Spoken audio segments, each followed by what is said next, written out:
হচ্ছে এই জিনিস, একবার জেল খাটার পর দ্বিতীয়বার জেলের ভয় দেখালে আর ভয় লাগে না। কিসের ভয় দেখাবি রে পাগলা? যেটার ভয় দেখাবি সেটা তো আমরা দেখেই ফেলেছি।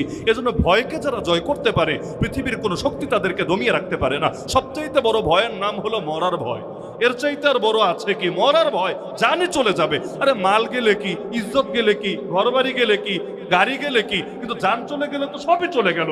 কিন্তু যেই জাতি এই জানের ভয়কেই পরোয়া করে না, যেই জাতি মৃত্যুকে ভালোবাসতে শেখে, শাহাদাতের প্রেমে হাবুডুবু খেতে শেখে, যেই জাতি জান্নাতি নিয়ামত নিয়ে সবসময় কল্পনা করতে থাকে, এমনকি জান্নাতি হুরের জন্য শাহাদাতের অমীয় সুধা পান করাকেও নিজের জন্য সৌভাগ্যের বিষয় মনে করে, ওই জাতিকে কোন জিনিস দিয়ে দমায় রাখবে? মুসলমান যে অল্প কিছু সংখ্যক হয়ে সারা দুনিয়ার বুকে নিজেদের রাজ কায়েম করতে পেরেছে, এটা এজন্যই পেরেছে কারণ যেই জাতি মৃত্যুর ভয়কে জয় করতে জানে, ওই জাতির সামনে গোটা পৃথিবী মস্তক নত করতে বাধ্য থাকে।